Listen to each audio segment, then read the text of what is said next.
아무쪼록 여러분들 모두 다 제가 오늘 말씀드렸던 일반 믿음과 특별 믿음의 구분, 그리고 그것이 각각 목표로 하는 내용들, 그 내용들을 잘 이해하셔서 여러분의 영혼 속에 우리를 의롭게 하는 칭의가 분명하여지고 또 그것을 점검할 수 있고, 그리고 점점 더 거룩하여지는 일반 믿음이 여러분 안에 풍성하게 나타나기를, 또 자리 잡기를 간절히 바라고요.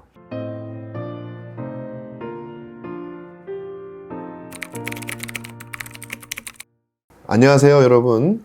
또 이렇게 만나게 돼서 반갑습니다. 지난 두 번은 능동적 순종 회심 준비교를 이래서 좀 딱딱하고 약간 신학적인 주제로 여러분들을 만났습니다. 그러나 이제 오늘은 그 전에 제가 하던 정말 우리가 구원을 얻는 신앙이 무엇인가에 대한 시리즈를 연속해서 하도록 하겠습니다. 그동안 혹시 기다리시진 않았는지 기대하는 마음으로 같이 여러분들과 함께 그 내용에 대해서 살펴볼까 합니다. 우리가 지난 시간에는요, 참된 믿음이 가져야 될 세 가지 요소에 대해서 살펴봤습니다. 그것은 이제 지식과 동의와 그다음에 신뢰다라고 그렇게 여러분에게 말씀을 드렸죠. 많은 사람들이 신뢰라는 부분을 잊어버리는 경우가 많아요. 혹은 신뢰라는 부분을 고려하지 않고 단지 나에게 교회에서 배운 몇 가지 지식, 그 다음에 그것을 내가 그렇다고 생각하는 마음만으로 내 믿음은 구원 얻는 믿음이다, 이렇게 생각하는 경향이 참 많은데, 성경은 그렇게 단순하지 않다. 그래서 성경이 말하는 참된 믿음은 우리의 행동을 변화시키는 믿음이죠. 구원 얻는 믿음의 열매가 거룩한 삶으로 나타나게 되어 있기 때문에, 근데 그걸 위해서는 이제 신뢰라고 하는 요소가 빠질 수 없는 것이죠. 이것은 성경 전체에 걸쳐서 굉장히 중요하게 등장하고 있는 참된 믿음의 요소다라는 것을 여러분에게 지난 시간에 말씀을 드렸습니다. 그럼 오늘은 여러분들과 어떤 내용을 할까요? 사실은 제가 믿음을 말하다라는 책을 쓰는 데 있어서 가장 중요한 동기가 됐고, 또 그 책을 통해서 제가 말하고자 했던 가장 핵심적인 부분으로 접근해 가고 있습니다. 구원 얻는 신앙의 대상에 따른 구원신앙의 구분입니다. 다시 말씀드리면 참된 지식과 동의와 그 다음에 신뢰라고 하는 요소가 갖춰야 되는데, 이 동의와 신뢰는 그 지식의 내용에 대한 것이죠. 그렇다면 어떤 지식의 내용을 가져야 우리가 구원 얻게 되겠는가 하는 것이죠. 예를 들어서 여러분 생각해 보십시오. 내가 아무거나에 대한 지식을 가지고 그것에 동의하고 그것을 정말로 의지한다고 해서 제가 어떻게 구원을 받겠습니까? 예를 들면 제가 저희 아버지가 아주 훌륭한 분이다 라는 사실, 아버지의 말씀은 거의 틀리지 않는다 라는 사실을 제가 알고 있다고 생각해 보십시오. 이건 지식이죠. 그런데 그것을 또 제가 동의했어요.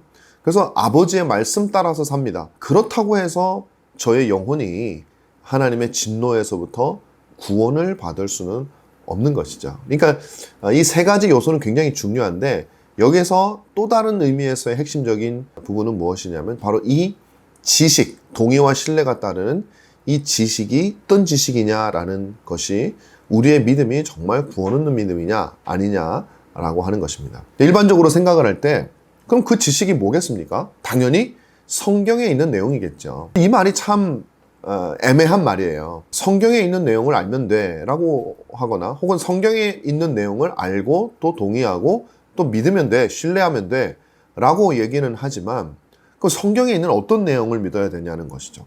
성경에는 너무나도 많은 내용이 있습니다. 그래서 성경에 있는 아주 구석에 있는 내용은 내가 알고 믿지만, 정작 정말로 중요한 내용은 모를 수도 있는 것이거든요. 그러니까 우리가 그냥 성경에 있는 내용을 믿으면 돼 라고 말하는 것만으로는 충분하지가 않다라는 것이죠.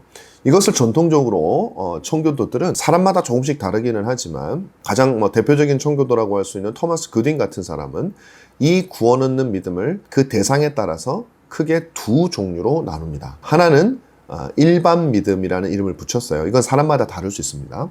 또 다른 하나는 특별 믿음이라는 겁니다. 그러니까 일반 믿음과 특별 믿음의 차이가 무엇이냐? 바로 그 믿음의 대상에 대한 내용, 믿음의 내용이 무엇이냐의 차이인데요. 다 성경에 있는 내용이지만 일반이라는 말, general이라는 말에서부터 우리가 알 수 있는 것처럼 성경에 있는 내용을 다 믿는다. 모든 것을 포괄적으로 성경에 있는 아주 디테일한 부분까지 다 믿는다. 그럼 최고의 믿음이겠죠? 그것이 바로 일반 믿음이라고 하는 것입니다. 물론 근데 여기서도 우리가 생각할 게 있어요. 성경의 내용을, 66권의 내용을 만약에 내가 다 외운다. 다 외운다는 것과 거기에서 말하고자 하는 내용을 다 알고 믿는다는 것은 다른 말입니다. 내가 그 내용을 다 외워도 성경이 말하고자 하는 교리 혹은 교의 혹은 특정한 진리를 우리가 알지 못하면 어떤 스토리나 글자와 문자는 우리가 다 외우지만 사실 성경에 기록되어 있는 진의는 우리가 믿지 못할 수가 있는 것이죠. 그래서 여기서 말하는 성경의 내용을 다 믿는다라는 것은 그런 것들을 다 포함하는 겁니다. 성경의 진리와 성경이 가르치고 있는 모든 중요한 교리들, 내용들을 다 믿을 뿐만 아니라 성경에 일어났던 모든 디테일한 사건들도 다 알고 믿고 동의하고 신뢰한다 라는 말로 할 수 있겠죠. 만약에 그렇게 된다면 그것은 굉장히 훌륭한 믿음입니다. 일반 믿음이 정말로 훌륭한 믿음이죠. 근데 여기서 문제가 조금 있습니다. 성경에 있는 내용을 다 믿으면 왜 일반 믿음이라고 그랬잖아요. 그런데 굉장히 좋은 믿음이기는 하지만, 그리고 완전한 믿음이기는 하지만 우리가 이것을 오용해서 사용될 가능성이 굉장히 많다는 것이죠. 무슨 의미냐면, 많은 사람들에게 가끔 제가 묻습니다. 여러분은 성경의 내용을 다 믿습니까? 예, 저는 다 믿습니다. 이렇게 얘기를 해요. 이 말은 무슨 말이에요? 자기는 정말로 성경에 있는 내용을 다 믿는다고 생각을 하는 거예요. 그래서 제가 또 묻습니다. 그러면 성경을 몇 번이나 보셨나요? 아직 한 번도 못 봤습니다. 그렇게 얘기한단 말이에요. 그러면 제가 묻죠. 성경을 아직 한 번도 다 읽지 않았는데 어떻게 성경에 있는 내용을 다 믿습니까? 여러분, 이게 논리적으로 말이 안 되는 거잖아요. 그런데 우리의 실생활 속에서는 이런 신앙을 굉장히 많이 봅니다. 많은 사람들이 성경에 있는 내용이 무엇인지, 그리고 그 성경에서 가르친 내용을 요약한 기독교회의 교리 체계, 진리 체계가 무엇인지에 대해서 배우지도 공부하지도 않고, 교회를 어느 정도 다닌 그 경력만 가지고 성경에 뭐 별게 있겠나라는 마음으로 나는 성경에 있는 내용을 자기가 예측해서 다 믿는다라고 생각을 하게 된다는 거죠. 이것은요, 일반 믿음이 아닙니다. 일반 믿음이라고 생각은 하고 있지만 일반 믿음이 아닌 것이죠. 성경에 있는 내용을 다 믿으려면요, 성경을 다 읽는 것은 물론이고 성경에 있는 내용을 다 생각할 수 있어야 됩니다. 암기할 수 있어야 되죠. 뿐만 아니라 그 성경이 주요하게 가르치는 진리와 교리들까지도 다 배우고 익히고 암기하고 있을 때 그렇게 말을 할 수 있겠죠. 그렇지 않으면 우리는 성경의 내용을 다 믿는다라고 말할 수가 없는 겁니다. 그러므로 이 일반 믿음이라는 것은 이론적으로는 가장 완전하고 가장 온전하며 이상적인 믿음이 맞습니다. 그러나 우리가 현실 속에서는 그 일반 믿음에 도달한 사람을 찾을 수는 없는 것이죠.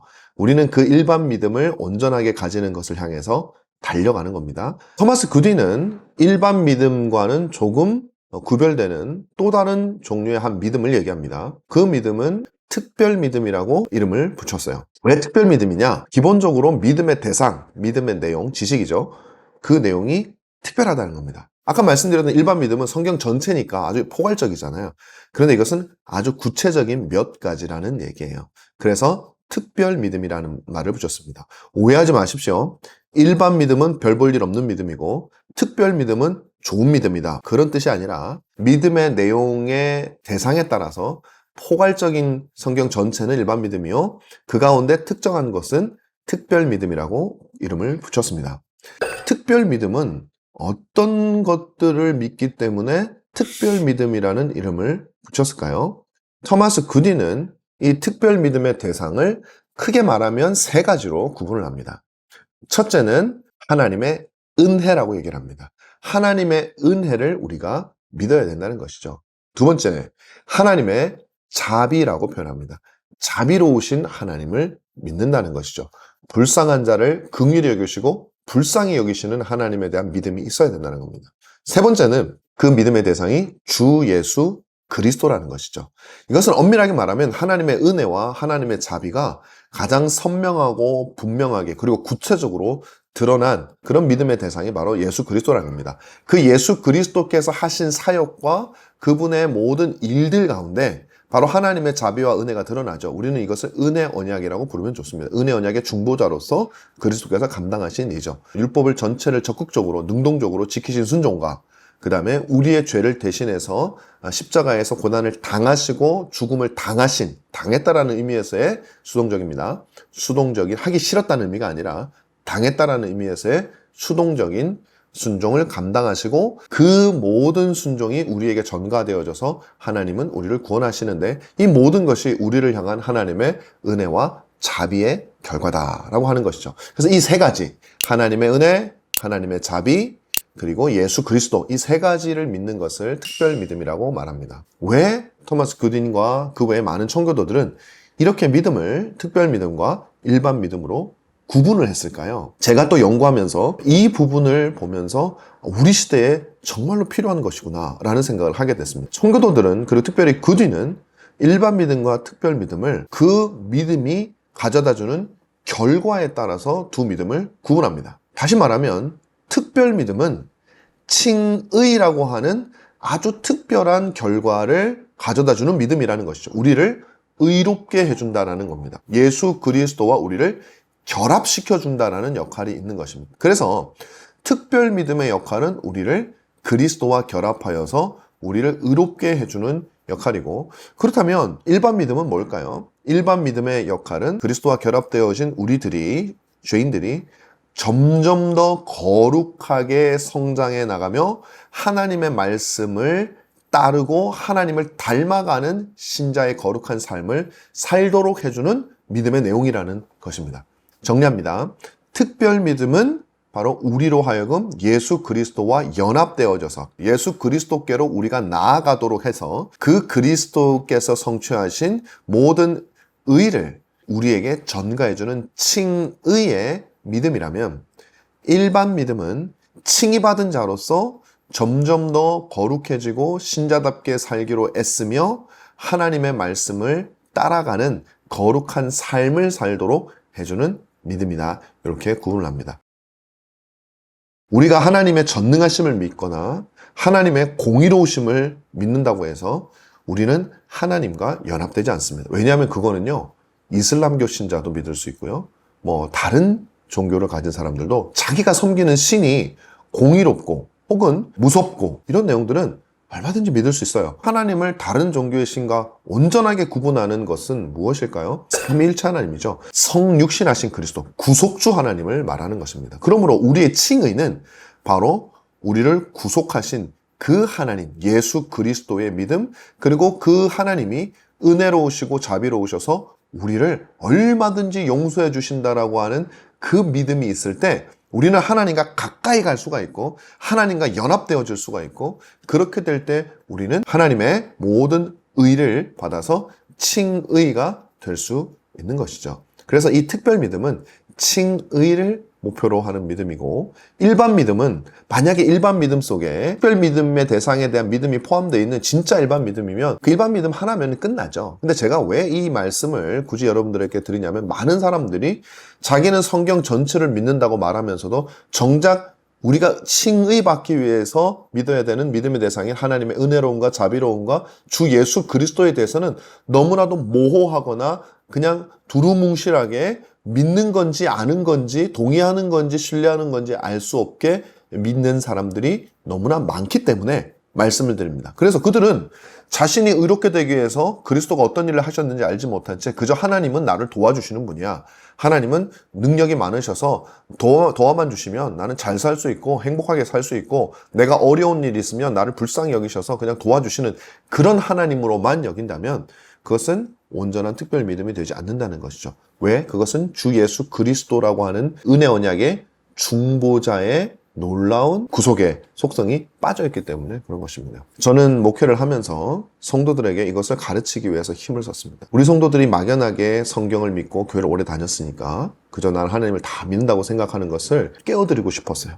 그리고 정말 확인시켜주고 싶었어요. 아니면 스스로 점검하게 만들어주고 싶었어요. 나는 정말 칭의를 받을 수 있는 믿음이 있는가? 나는 하나님의 은혜를 아는가? 나는 하나님이 자비로우신 분이라는 걸 아는가? 그리고 이 모든 것이 집약되어 나타나는 주 예수 그리스도의 하신 일과 그분의 사역의 결과에 대해서 우리는 알고 있는가? 은혜 언약에 대해서 알고 있는가? 그래서 우리 성도들이 칭의 받기를 원했던 것이죠. 자, 그 다음에 이렇게 칭의를 받은 하나님의 백성들은 그걸로 끝이냐? 그렇지가 않습니다. 왜냐하면 여러분 구원 서정을 보셔도 우리가 의롭게 된 다음에 우리는 죽을 때까지 성화와 견인이라고 하는 또 다른 거룩한 열매를 맺게 되어져 있습니다. 만약에 성화와 견인이 없다면 칭의도 없었던 것이죠. 성화와 견인이 없기 때문에 칭의가 취소된 게 아니라 성화와 견인이 없다는 것은 아예 칭의를 받은 적이 없다는 것입니다. 거룩한 삶이 없다는 것은 그리스도와 연합된 적이 없다라는 얘기죠. 그러므로 칭의된 사람은 성화와 견인이라고 하는 복음 안에서 인내하는 그 열매를 맺게 될 수밖에 없습니다. 그런데 그 열매를 맺기 위해서는 단순히 칭의를 위한 특별 믿음보다 더 많은 지식이 필요합니다. 또 그 더 많은 지식이 우리를 더욱더 견고하고 더욱더 거룩한 신자로 살도록 우리를 격려하는 것이죠.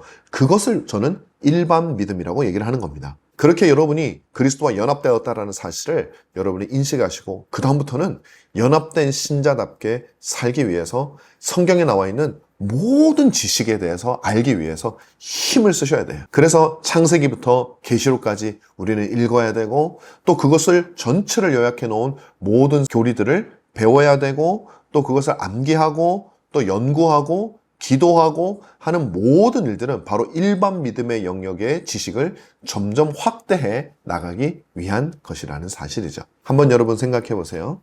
내가 예수 그리스도께서 나를 용서해 주셨다. 그분으로 말미암아 하나님의 자녀가 되었다. 그걸 믿었어요. 그럼 우리가 그리스도와 연합이 되겠죠. 그 다음에 우리에게 일반 믿음의 지식이 더해지는 거예요. 뭐냐? 하나님은 전능하시다. 전능하다라는 의미가 무엇인지 점점 더 구체적으로 알게 되는 거죠. 하나님은 영원하시다라는 것의 의미를 알게 되는 거죠. 하나님은 지혜가 무한하시다라는 사실을 알게 되는 것이죠. 하나님은 지식이 무궁하시다라는 걸 알게 되는 거죠. 하나님은 선하시다. 하나님은 복되시다. 하나님은 공의로우시다. 하나님은 이 모든 만물 가운데 가장 탁월한 분이시다라는 지식을 성경의 모든 예들을 통해서 우리가 확고하게 알아갈 뿐만 아니라 신뢰의 깊이를 더해간다면 여러분들은 그저 칭의만 되었을 뿐만 아니라 예를 들면 우리가 인생을 살면서 세상적인 관점으로 보기에는 좀 더 편하게 살고 좋게 살 수 있는 방법이 눈에 보여요. 그런데 이것이 하나님의 명령과는 어긋나요. 그러면 우리가 하나님에 대한 많은 지식과 충분한 지식이 없으면 우리는 하나님의 뜻을 따르기보다는 눈에 보이는 인간들의 길을 따르게 되면서 죄를 범하게 되는 것이죠. 그런데 여러분, 일반 믿음의 지식을 충분히 흡수했다고 생각해 보세요. 하나님은 지혜로우시다는 사실, 그 어떤 인간보다도 지혜로우시다는 사실을 알게 됐어요. 그리고 하나님은 모든 것을 하실 수 있는 능력이 있으신 분이라는 걸 알게 됐어요. 그리고 그분은 우리를 사랑하셔서 우리를 복된 길로 인도하시는 만복의 근원이라는 것을 알게 됐어요. 그러면 여러분, 세상에 유혹이 있을 때 하나님의 명령을 따르겠습니까? 아니면 세상의 명령을 따르겠습니까? 만약에 하나님에 대한 이러한 지식이 우리에게 깊고 분명하기만 하다면 당장 눈에 보이는 즐거움보다는 그 너머에는 지혜가 무궁하시고 선하시고 우리의 선한 아버지가 되시고 전능하신 그 하나님, 그리고 공의로우신 그 하나님의 명령을 따를 수 있는 힘이 되는 것이죠. 그리고 시험이 몰려옵니다. 우리에게 위협이 다가옵니다. 우리로 하여금 믿음을 버리라고 합니다. 그럴 때 여러분, 그 순간의 유혹을 따라가겠습니까? 아닙니다. 하나님에 대한 일반적 지식이 커집니다. 그분의 전능하심이 무엇인지 더 깊이 알게 됩니다. 성경 전체를 통해서 우리가 이해하게 됩니다.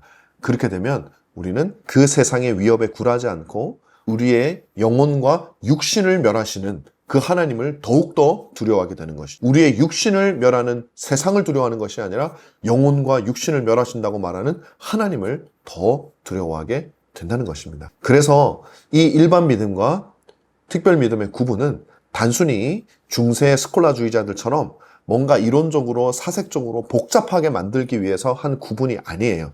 오히려 이것은 성도들로 하여금 자기 자신의 믿음과 자기 자신의 신앙을 바르게 점검하고 우리의 칭의를 분명하게 할 뿐만 아니라 우리가 그 안에서 점점 더 거룩하고 믿음의 인내를 하는 신자로 성장할 수 있도록 하기 위해서 굉장히 필요한 구분이다라는 것이죠. 아무쪼록 여러분들 모두 다 제가 오늘 말씀드렸던 일반 믿음과 특별 믿음의 구분, 그리고 그것이 각각 목표로 하는 내용들, 그 내용들을 잘 이해하셔서 여러분의 영혼 속에 우리를 의롭게 하는 칭의가 분명하여지고 또 그것을 점검할 수 있고 그리고 점점 더 거룩하여지는 일반 믿음이 여러분 안에 풍성하게 나타나기를 또 자리 잡기를 간절히 바라고요. 이 모든 내용을 통해서 여러분들이 참으로 천국 백성이 되어 그 소망을 품고 살아가는 하나님의 백성이 되기를 간절히 부탁드리고 또 그렇게 되기를 바랍니다. 감사합니다. 다음에 또 여러분 뵙도록 하겠습니다. 감사합니다.